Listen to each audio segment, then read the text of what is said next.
Nature is a great, powerful tool. We haven't always thought this way. I think that the Amazon basin for Brazil is the greatest tool that we have in the world. 90% of agriculture in Brazil is reliant on rain. Imagine we had to build infrastructure to replace what that natural irrigation infrastructure does for the country. What type of solutions are we discussing when we think of a city and when we think about nature?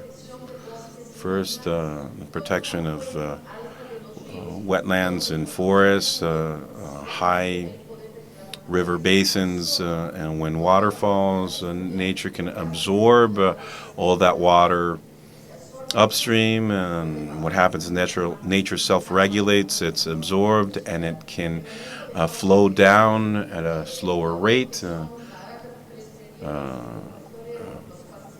River management, grasslands, wetlands that are natural pools, urban parks, practical improvements in agricultural lands. And in coastlands, mangroves and wetlands are very important. They substantially slow hurricanes. Cities that see natural phenomena that lead to loss of mangroves have higher impacts from hurricanes. There's also reefs. We also see permeable pavements in cities. So nature is a great system to regulate rain and water flows, but it regulates something that has become increasingly important, which is the regulation of the flow of heat. Typically, nature helps us with water, but it also significantly helps us manage heat. And we see impacts in cities. We see differences in temperatures within the city between 3 and 8 degrees, depending on the type of pavement. And with increases in temperature, we've seen very intense heat waves. And cities have seen an increasing number of deaths as a result of these heat waves. These are challenges in our cities, and they mainly have impacts on our most vulnerable population. A single natural disaster has the potential to return many thousands of people to poverty. So, if nature is such a great solution, why aren't we meeting our objectives? We have 3 main obstacles. These are the ones that we've identified. First is political will and public policy, and the other is technical capacity. Truth be told,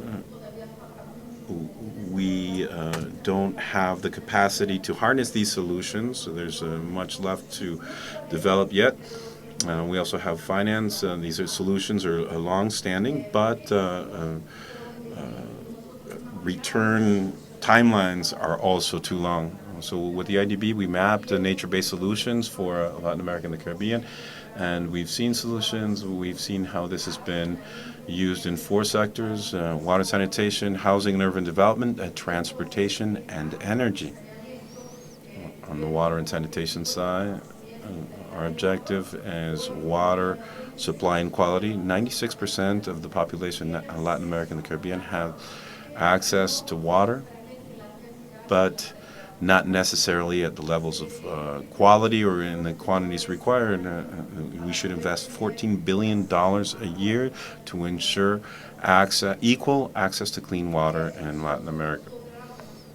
And of that, if we are able to improve conditions with nature-based solutions, we could save up to $890 million in water treatment, 7-8% of the cost of water use. So the issue of wastewater treatment,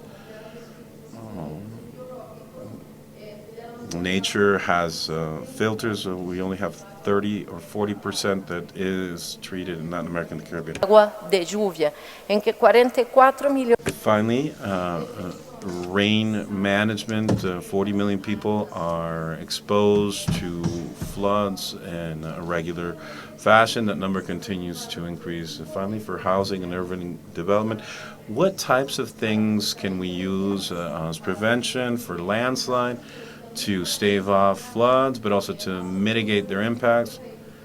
Some years ago in Monterrey, there was a rainfall, a hurricane hit the city, and with speed of water, it destroyed all streets in a very important urban area of the city.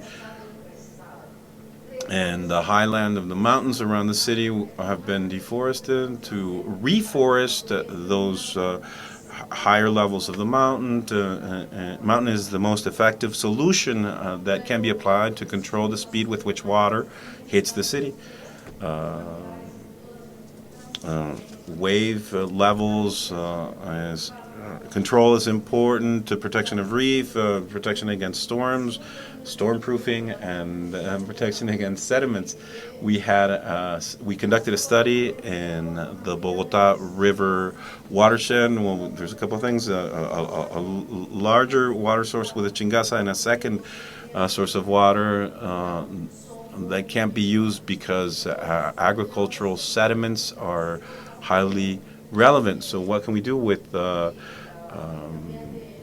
forestry and livestock management techniques and reforestation? We can address this, and these are investments to the tune of $5.3 million, and that would lead to savings in electrical energy used to clean water, and that would lead to better results.